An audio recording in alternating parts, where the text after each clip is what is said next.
Hello and welcome to Faction Turn 4. I'm your host, Glitchmaster98, along with your Game Master. I hope everyone has had a fantastic holiday break and had a wonderful time and is ready here to see what all happens in the world of Beacon Space for Faction Turn 4. If you're new here and don't know what's going on, this is a monthly board game that we play here via a Discord server as a group of factions using some of the systems from the Stars Without Numbers rulebook for using a modified version of the faction turn system, which provides a way to make these different groups and organizations in the world create a vibrant background community as a setting that you could set a campaign in. With all of that out of the way, if you're interested in checking out any of the lore, we have a wiki and you can join our Discord. And there are chat commands, !wiki and !discord to get links to either of those. I'm going to go ahead and get started here as we've got a moderately busy turn to get through. And we get to start our turn finishing up the resolution of a Tellus terraforming group vote. So the last month, the chair placed up for consideration a terraforming decision where the factions here were going to be deciding what planet tag would get added to Tellus at the end of its terraforming. It was a unique vote as it needed 50% support for any one option for it to be selected. Otherwise, the option with the lowest amount of support would be dropped. I can say at this point in time, no option got the 5 votes needed to get at least 50% support. So this option will be coming up for a future chair to consider putting back up to the group. With that said, the counts for each, I'm going to go ahead and read them out verbally here. They will be placed in the Discord in the announcements section for the faction turn, so you'll be able to check the text results there if you haven't catch the stream or you forget what the results were. They'll be in that Discord post. So going quickly through them, Seagoing Cities received 2 votes, Trade Hub received 4 votes, Altered Humanity received 1 vote, Psionics Academy, or for our setting it would be more the equivalent of the Bleed, but has received 1 vote. Local Specialty received 0 votes, and 1 faction abstained from selecting a choice. What that means is when this comes back for another chair to be able to consider this terraforming vote, local specialty will not be an option in the future, so you'll only have the first 4 faction tags to be able to select from, and that'll be that. So it takes care of resolving the TTGI vote. There was nothing else that happened from that, so hopefully those results are interesting to a few of you. And we're going to go ahead and get started here with the faction turn. And we'll be starting off with our first faction this month. We'll be starting off with Children of the Vein. So Children of the Vein here are going to not set a goal. We'll give them their income, and then they've chosen to take the attack action. So let's go ahead and paste all this in here, and then we'll come and resolve this. They are forced to take this action as they are still seizing from last turn the planet of Telos and haven't eliminated all opposition on the planet. So let's go give them their income of 6 faction credits, bringing them up to 26, the richest faction by far in our current game. And then we'll go process their attack option. So they are attacking the Emelhart Institute on Telos, as they are required to do to resolve their seize condition. They're attacking with 2 pre-deck infantries, starting with the 16 HP and then the 10 HP, and then the strike fleet will be the last attack, assuming the Emelhart's only defender on the planet, the party machine, is able to live that long. So let's I've nicely gotten our rolls together, but we'll double check these here on stream, so we make sure that I haven't messed something up in gathering this roll information. So the pre-deck infantry is going to be making an attack. So let's find Tellus right here. Great. So here's the pre-tech infantry. It's a military unit with a force v force attack rolling 2d8. If it hits, and then the Emilhart Institute's party machine has a 1d6 counter. Let's see, Children of the Vein's force stat is a +6, while Emilhart's is a +3, and Children of the Vein have fanatical, so they re-roll any one. So there'll be a 1d10 roll, re-rolling 1 +6. So let's go ahead and roll their die here. And they've rolled a 15, which is, I believe, impossible for Amelhart to defend against, but we'll go ahead and make their appropriate roll of a 6. So let's go over here and record those die roll results. All right, so results is a 15v6. Attacker succeeds, dealing some damage. It's probably going to only be 1 damage, as I believe that's all the party machine has left. No, it has 2 HP. Okay, so, well, the party machine has to die, but we'll go ahead and make the roll for the damage, because we should figure out what exactly it is. And it's 5 damage. The party machine dies in a hopefully spectacular storyline. Alright, there's this thing. Sheet's gonna yell at me. Yes. I'd like to actually delete the row. Thank you. Yep. All right, that gets rid of that. Let's go make the note here, dealing 5 damage, and party machine is destroyed. Okay. Well, that means the other 2 attacks on the planet are unable to actually go through because there's not a party machine or any other Emilhart Institute assets left on Tellus, which is fine. So we just don't resolve those, and Children of the Vein's final action that they are taking is a free action to explore the ruins on Tellus. They'll be spending 0 fact creds on this. Let's go check out our exploration to explain document to explain this role. So Tellus received a planetary ruin via a special mechanic last turn, and so it is able to be explored. An unexplored ruin can be explored as a free action by any faction which has an asset located on the planet with a ruin, which Children of the Vein does. They can spend 0 to 5 fact creds on the roll to roll a 1d10 plus that number of fact creds, gaining a result according to this following chart. So 1 to 3 is a failure, a 4 to 8 is a success with a +1, and a 9 plus on this die roll is a critical success. Again, the fanatical does apply to this die roll as well, so we'll go ahead and roll that We'll roll that d10 for this, and we rolled a 6, which is a regular success. As we can see right here, it falls between the 4 and the 8. So I'll make a note of that result as a d10 plus 0 equals 6.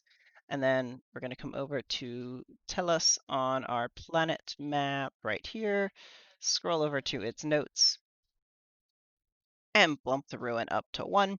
And I'll get with Children of the Vein to provide them a small text blurb about what they've discovered with this exploration of the ruin. And that resolves their turn.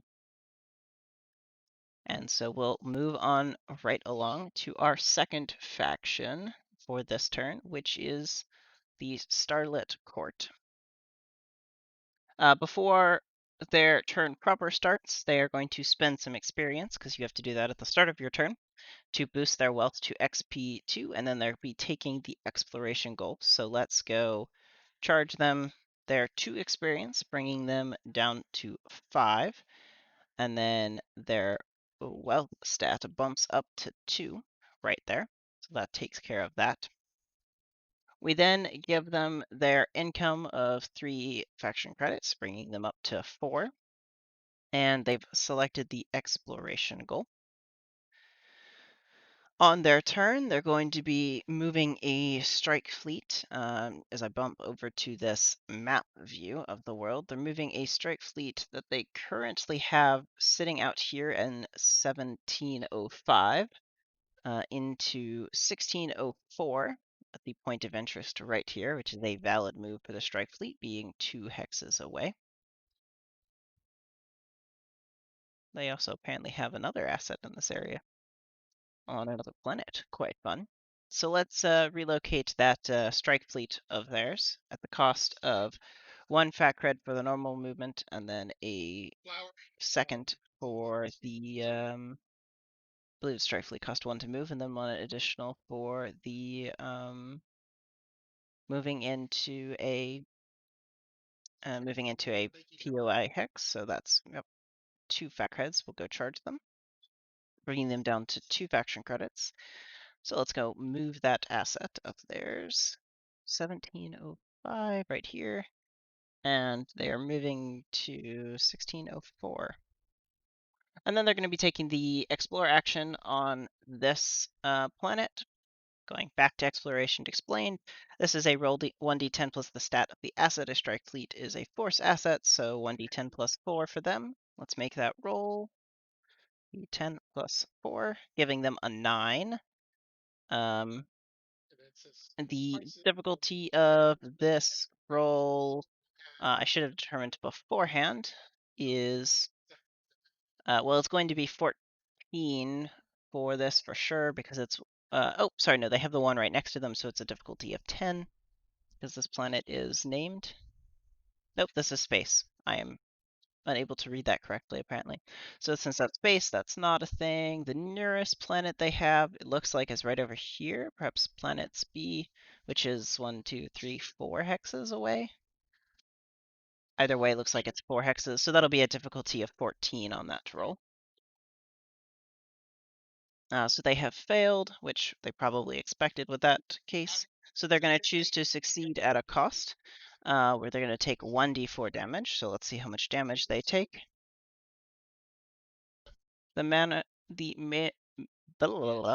Words are hard. They've taken 4 damage to that asset. So let's go record that. And if I've done something wrong, I'm sure somebody in chat will yell at me. So they're down to 1 HP left on that strike fleet. Pretty uneventful, but they have succeeded then at a cost here.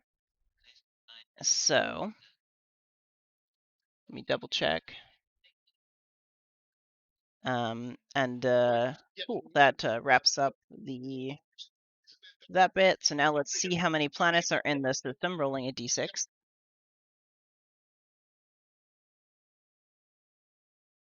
Result of a 1 there means we just have 1 planet, so I'm going to use my macro to take care of that and generate a planet.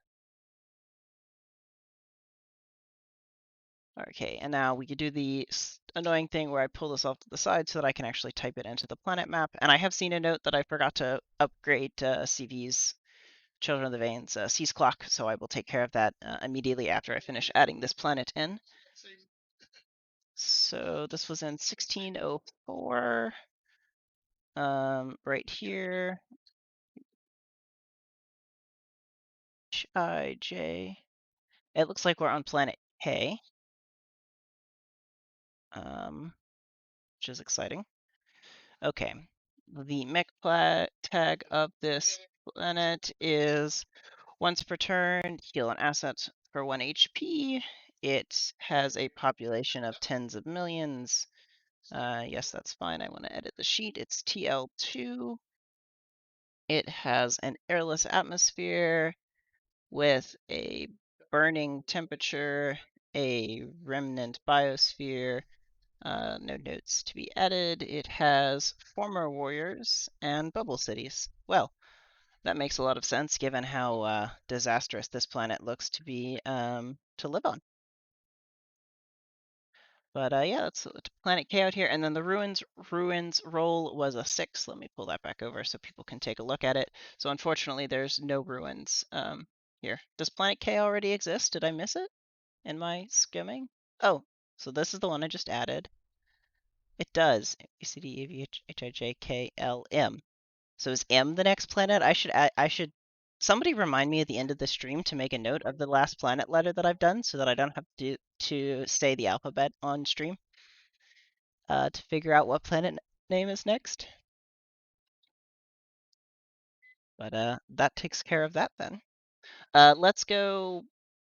Let's finish up this turn and then I'll go fix CVC's clock. So that resolves exploration of this planet. Rolled 9, took 4 damage.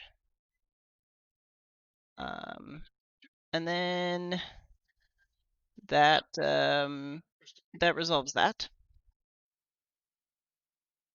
Cool. So let's now give them their 1 XP. And right here bumps them up to 6. And let's go fix Turn of the Veins note here for seizing, and they are now at step 1 out of 3 on Tillus.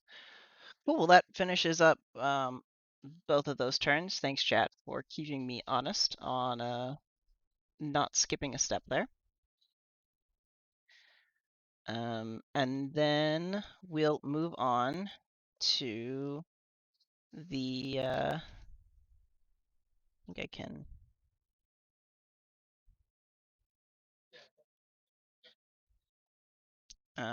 I'm missing a note. Let's just add it there. Goal complete plus 1 XP. Great. And then let's move on to the third faction for this turn, which is the Assembled Commonwealth, who are also going to be taking the exploration goal into action. So let's put their stuff into one tab and not take up the entire column. Okay. Clear this out. I'm not going to bother using the goal tracker here when it's resolved on the same turn. So in that case, Commonwealth just receives their income of 6, bringing them up to 9. And then they're going to do a few things before they explore. They're going to activate covert shipping on Inkiranita to move a commodities broker from planet D to a point of interest in 1312. Let's go take a look at that. So 1011. 1011 is right here. So this shipping combine, I believe, or covert shipping, yep. And they're going to be moving this commodities broker to that planet, which is in range of the covert shipping, so we're all fine there. Let's check if the covert shipping requires a cost to activate its movement. It does, requiring a cost of 1 fat credit. Moving on to a POI costs an additional, so that takes them down to 7 fat creds. And now let's go make that move. I'm moving from planet D right here. Oh, I guess I can fix this. Moving from planet D to 1312. Cool, that takes care of that.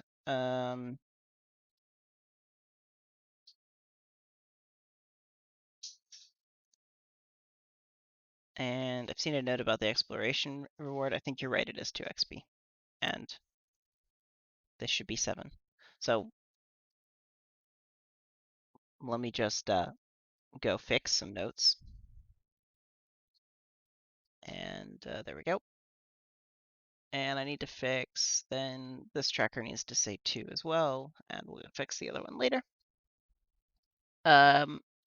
They also are activating an extended theater asset to move a bank from Malacca to Tellus. So if we go check this out, the bank I believe is Malacca's right here. This bank, they're going to be moving it from Malacca to Tellus, activating an extended theater that I believe is on their home world. Right here. Yep. So that's a perfectly valid move. So let's go move the bank and charge them for the extended theater movement, if applicable. Bank right here, it has been trade sickness, so this moves to Tellus, and then the trade sickness goes away, because it's now at the end of their turn effectively. And I'm not going to forget that. And then the extended theater asset, let's see here, it cost 1 fat credit, so we'll go charge them for that. Commonwealth comes down to 6. Great, that takes care of all of that. Now we get to do the exploration asset with the commodities broker. Let's go determine the difficulty, which is going to be, I believe, 10, because 8 plus 2, and they're 1 hex away, because they're right here now, and planet D is discovered. So let's go ahead and make that roll, which is going to be a D10 plus Commonwealth's cunning score. Or sorry, wealth score for commodities broker, I believe. Let me double check. I don't want to mess that up. Yep, wealth score. So plus 6. All right, D10 plus 6. Which, ooh, nice job. Nice job, everyone. So 16 is definitely a success. Let me go make a note. Yeah, the Ender, by the way, yes, you are correct. My turn note is wrong over here. I did charge them 2 fat creds, but it was only listed as 1 because I had only listed the covert shipping cost initially in my internal notes. And then this rolled a 16, success. Great, no damage then needs to be taken. So let's see how many planets are in this sector by rolling a d6. We've rolled a 4, so I believe there are 2 planets. Yep, 4 and 5 is 2 planets. I don't think we've rolled one with 3 planets yet, have we? We will find out. Well, here's the first planet and a second planet. Neither one of them gets a ruin, unfortunately. And now we'll move them over to the setting tracker. So we are in the hex of 1312 right here. And this becomes planet in with the mech tag of cunning assets, and deal 1 additional damage. Has a failed colony population with a TL4 planet and a thick atmosphere with an temperate temperature, a hybrid biosphere, and the abandoned colony. Look at these dice rolls working out. We had a failed colony population. There's the abandoned colony tag. Everything's just working out, along with some cyclical doom, because maybe just establishing a colony here is permanently doomed. Maybe that's the case. Ruin roll was 16, so no ruin on this planet, unfortunately. I'll go ahead and add another planet.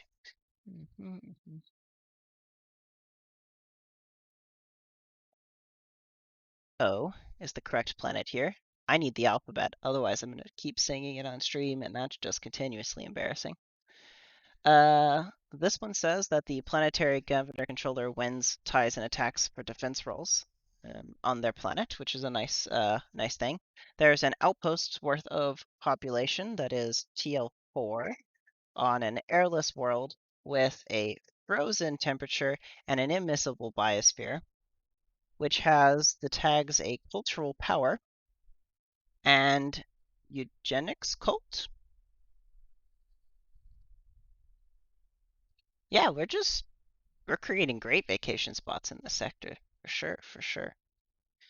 Planet Inn was the first one created here, so let's go relocate this asset there. And then great. Again, let me pull the Roll20 tab back onto the stream and verify that have the stream proof of the roll, which was a 16 for the ruins for the first planet and an 11 for the second. It is rolling a d20. I swear it can roll a 20 so that we'd actually trigger a ruin. Just hasn't happened yet. All right, so that takes care of discovering those planets. Let's give Commonwealth their appropriate 2 XP, bringing them up to 4. And then their seas tracker itself ticks up by 1, putting them at 2 out of 3. And that wraps up their turn. Great. Moving on then to the 4th faction of our faction turn. We have Larkspur Combine, who is taking the goal inside enemy territory, and then finally, and then they'll be getting some income. So they're also going to be completing their goal this turn, so we won't bother tracking it. Where are they? Right here, making them 11 in the balance. All right, then they are going to activate their post-tech industry on Moss, which needs to make a roll. So, oops, wrong thing. Let's go figure out what roll that post-tech industry needs to make. Right over here, it needs to roll a d6. Let's go roll a d6. We've rolled a 2. So 1 fat cred is earned. Congratulations. Let's go make a note. Result 2 plus 1 fat cred. Then they're going to make some movements here. They're activating surveyors to move from Heliocytus to Icaros, and they're activating Seductress to move from Karkaduk to Nueva Comata. So all of those movements are free as they're just asset activations. But let's go give them their additional 1 fat cred and then make those moves. Lars Cumburn now then at 12 experience. They're getting up there in the money department too. Does appear anyway.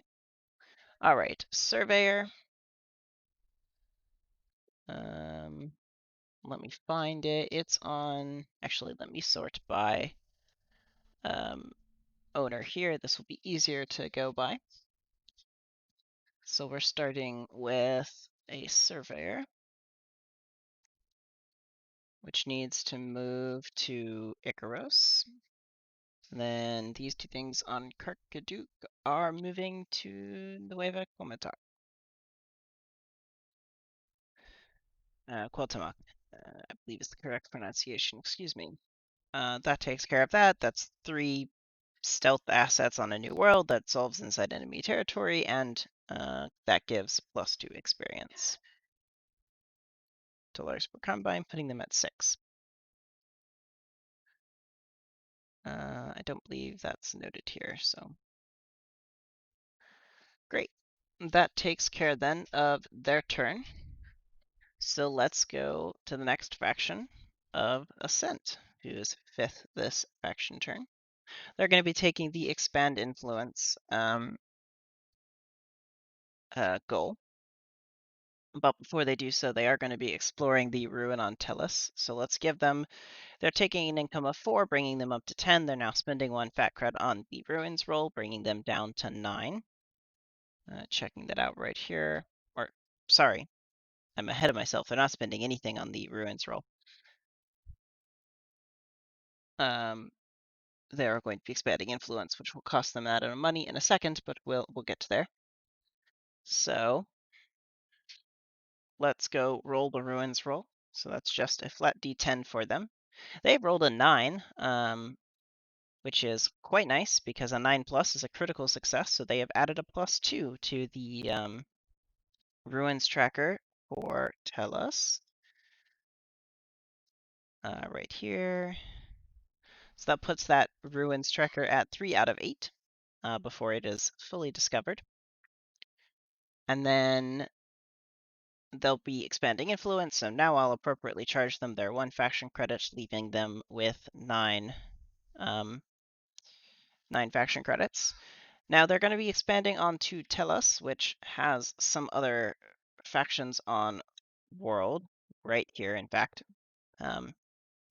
we've got both the Children of the Vein and the Assembled Commonwealth. Children of the Vein have chosen not to oppose the seas. Assembled Commonwealth has chosen to oppose, and I quote, for the vine, to which Ascent has appropriately posed for. But because the bank has no attack dice, it is unable to actually contest, as it would be unable to fulfill the requirement of making an attack with contesting. So it is entirely for the vine, and hopefully there's some fun lore out of that, but it doesn't count it for anything mechanical in this sense. But with that said, let's give Ascent their base of influence then on Tellus. Base of influence, it's going to be one faction, or, well, cost is this. Actually, I think if I do that, it'll all work. Yeah. Nice. And max HP is 1. Current HP is 1. And it's on Tellus. Sweet.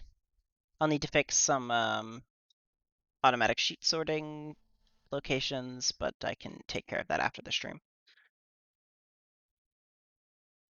Cool. That's all taken care of then. Oh, I just realized I can do... I didn't do this. There we go. Now I'm appearing on screen like I should have been the entire time with a little voice activation bubble. Oh well. Andrew, you're correct. The oppose would normally give 2 XP instead of 1, but there was a rule clarification previously where people asked about this, and it was decided that this would be that would be considered gaming the system if you just had a friend that didn't have attack dice on the planet contest, but then not make the attack that is enabled by the contesting. And that would just be an easy way to game XP in the collaborative multiplayer game.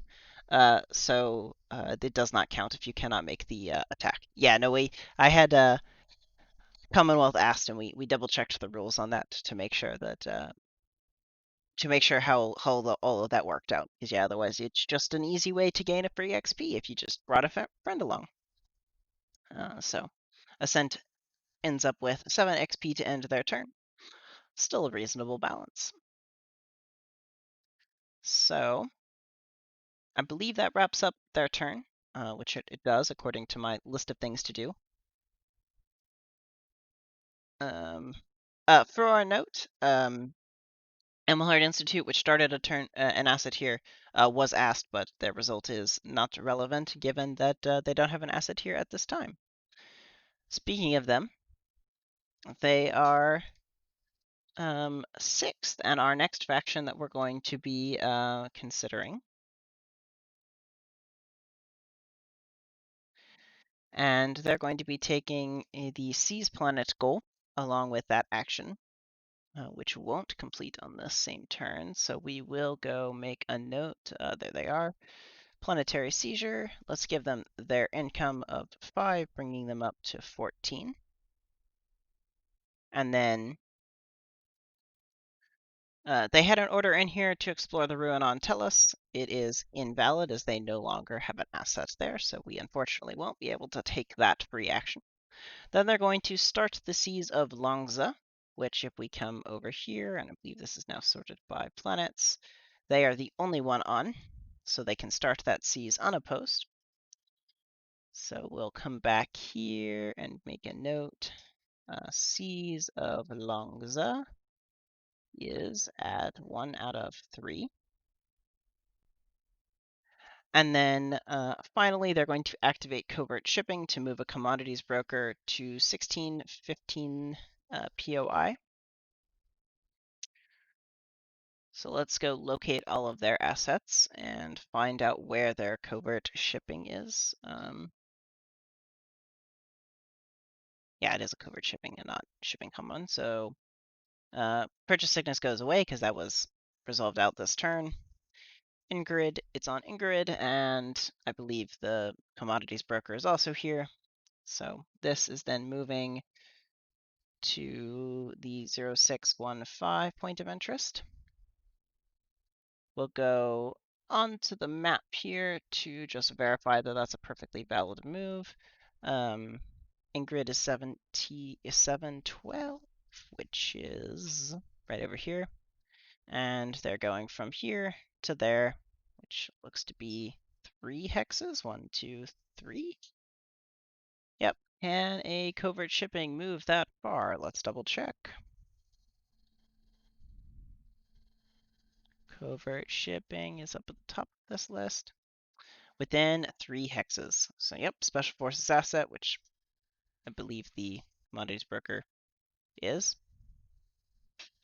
Yeah, Special Forces. So it's able to make that movement perfectly fine. Did it come at a cost?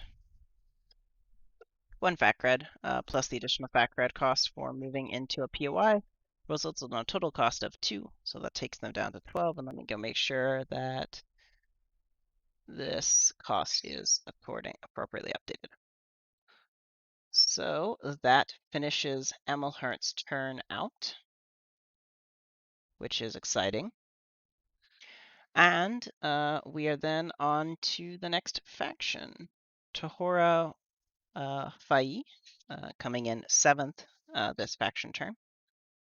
They aren't taking a goal, but they are taking the Seize Planet asset action. But let's go give them their income first before we resolve that. Tahora is an income of 4. That brings them up to 10. They are then moving a strike fleet. Let's go check the map for this one. They're moving a strike fleet right up here from planet A. In system, what system number is that? 28? Yeah, they're moving this one right here to planet J, which is out over here in system 25.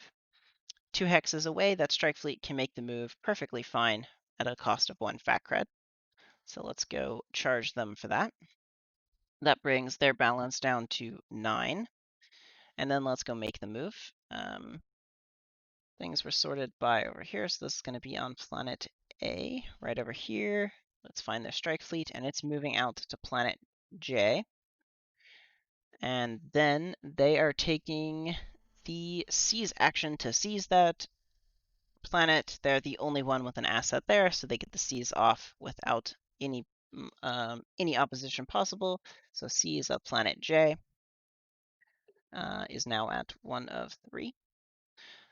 Quick note, because I think this may be the first one of these planets that's just being procedurally generated to start seizing. Once the seize is complete, Tahora Fai will have the ability to rename the planet. And then I'm going to be considering introducing some rules too, so that people will know how they can change a system name, so you don't just have the system name being also the system 25 or whatever this is in. So get ready for people who want to perhaps take a look at those rules as they first get released. We'll get to take a look at them in Mech Council. Not that they're strictly a mechanical system, but it'll have some dice rolls involved. So we'll have people who are in that chat. We'll get an early look at the rules that are being considered for being able to change those things, just so that everyone's on the same page. And then of course they'll have an introduction delay before they come into existence. But renaming planets is already on the table. If you seize a planet and you want to rename it, that's already a thing that exists. So just wanted to make sure that information was clear. Great, and let's move on then to the next faction. And that's going to be the Agamala Syndicate coming in 8th, and they're bringing the spice to this turn, which has had quite a few seizes, so pretty spicy in that regard. And they're going to be taking the attack action and blood the enemy goal. But let's go set both of those, and then we'll process their attacks. So Agamala Syndicate right here is taking blood the enemy, which if I go check our lovely little goals tracker says we need to inflict a number of hit points onto enemy factions, so any other faction, equal to your faction's total force, cunning, and wealth ratings. So Alchemala Syndicate's total is 4 plus 3 plus 2, which is 9. So BTE is currently at 0 out of 9. Now let's give them their income, bringing them up to 11 faction credits. And then let's go do some movements. They are moving 2 strike fleets, one from the planet of home to Moss, and one from Nueva Comatec to Moss, from 1208 and 1209. Let's see both of those. One is right here, and then one is. Did that autocorrect to home from Gome? I bet it did. That's a strike fleet there, and then there's a strike fleet there, and they are both moving onto this planet of Moss. Let me see. Did I? I think I may have got a typo in that order. Unless the planet was supposed to have been renamed and I wasn't aware of it last turn. Interesting. Maybe Andrew will be able to give some thoughts here in a second, because this is their faction. I don't know if that's my typo or, however, it's okay. The order to move is valid either way, so that's perfectly fine. We'll take them down to 9 fact creds and go move those assets on to Moss. Okay, right here, moving to Moss, and then the other one was on Nueva Comet, which is probably right underneath. Stripe Fleet right here, moving to Moss. Great. Cool. Now let's run the attacks. So they are attacking on Moss, Children of the Vein, with both of the strike fleets. Let me resort this A to Z so we can get everything that's on the same planet together again. So they are. Agumala Syndicate is attacking Children of the Vein with both strike fleets. Children of the Vein is choosing to block initially with the extended theater, and they have provided me some rules about soaking onto their base of influence on the planet if appropriate. So the role here is both sides actually have a fairly complicated setup. So at least for the very first role here, Agumala Syndicate is triggering their Warlike tag, which gives them an additional d10 or advantage when making a force attack. So they'll be rolling 2d10, keeping the higher of the 2 die. And then they are adding their force to this because it's a force attack, and so their force right here is 4. Then Children of the Vein is defending with a d10 plus 6, but of course they have Fanatical, so they'll get to reroll a 1.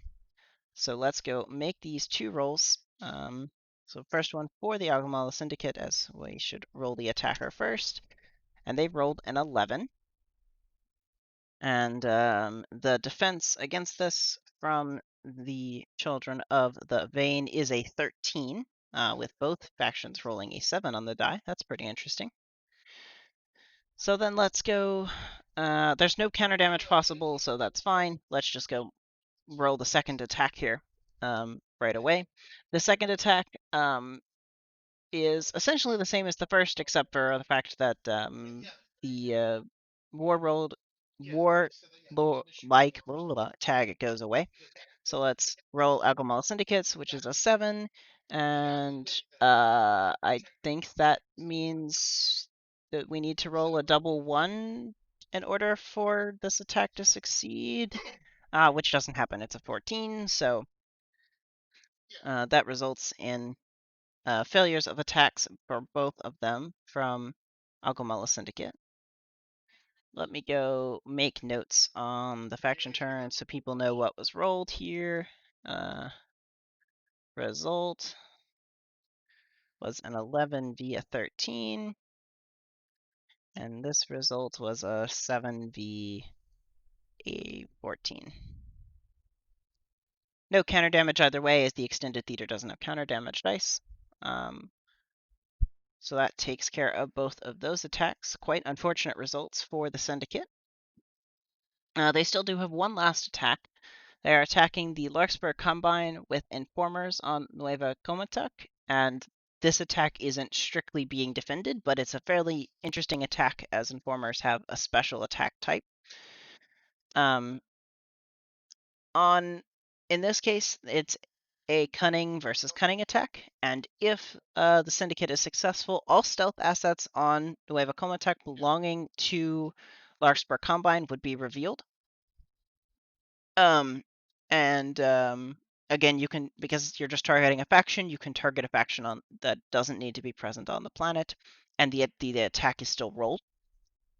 Now, of course, in our case, the information is visible. You know there are stealth assets on the planet, but the factions aren't able to target them. So we'll be making these rolls as a cunning attack. So Ogmal Syndicate will roll a d10 plus 3 versus Larkspur Combine's d10 plus 3. So let's roll for the Syndicate, and they've rolled a 9. And then let's roll for Combine, and they've rolled a 12. So the attack is a failure. No stealth assets are revealed. Let's go make a note of those results. Quite disappointing results for no failed stealth assets. Quite disappointing results for the Syndicate with their attacks. I have a note here to check blood the enemy progress. Unfortunately, no attacks hit, so 0 damage was dealt, so 0 progress towards blood the enemy goal. But that wraps up their turn.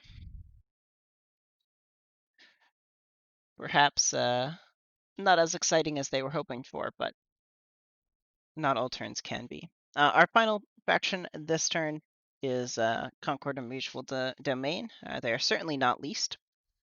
And their turn, wonderfully easy to end on. They're taking the Planetary Seizure goal into action. And let's take care of tracking that.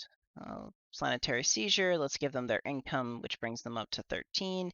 And then they are seizing planet G, which I believe they have the only assets on that planet. So they're able to start that seize perfectly fine without any resistance. Seize of planet G. Same note for them that they'll get to rename the planet. I appreciate that we have 5 factions seizing worlds right now. And there's a lot of that to track. But it's going to be very interesting going forward.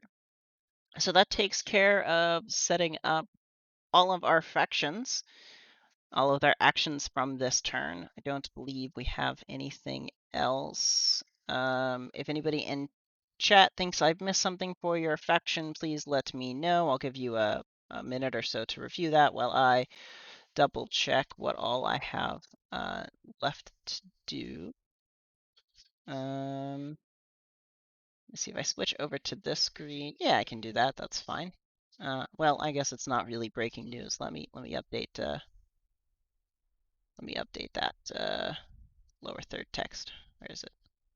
Right there. Faction turn 4. Great. Now the headline is accurate. So yeah, that wraps up the turn and the actions to take in. There's one thing left to do. We've got to resolve out the new option for or the new vote that's being put forward by the TTGI chair. Ascent had the honor of that position this turn, and they have chosen to put forward to the board to consider a funding reallocation consideration where management will double check the accounting books.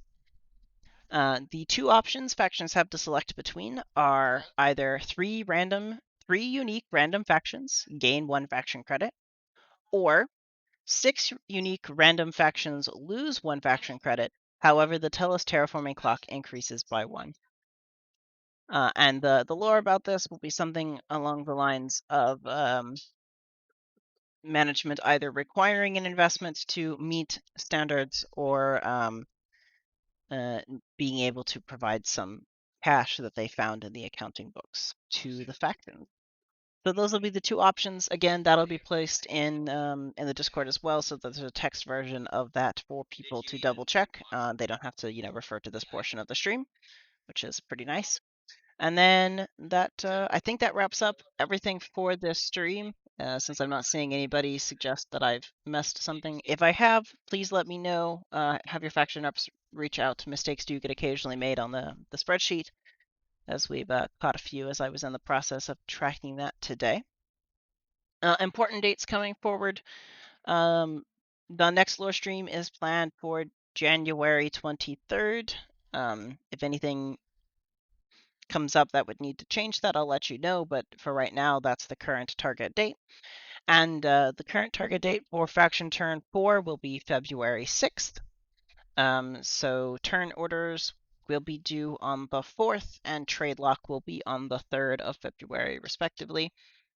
Everything will be, all of that information, of course, will be posted on the faction reps channel so that they can distribute it appropriately to factions. But thought I'd let everyone know, since we know what they are, at least tentatively, and assuming nothing comes up to change them.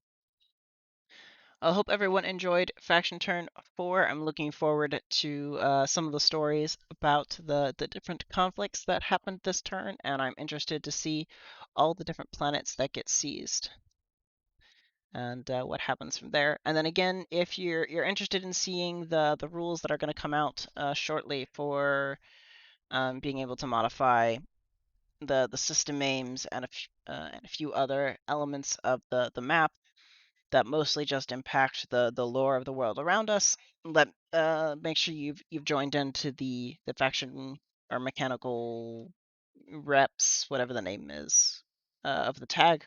Somebody can find it, I'm sure, in support. You can join in, and you'll be able to get some early access to seeing those rules before they get introduced on stream. Of course, they'll be introduced before they take effect, so there'll be nobody will be surprised for them before they become mechanically playable and all of that. But it'll be available if you're interested. Check it out there. So that's what's coming up. I think that's it. Hope everyone had a fantastic stream, had a fantastic holiday, and is ready to see what happens forward in the world of Beacon Space moving forward. Have a great rest of your day, and I will leave you with some chilling tunes to end.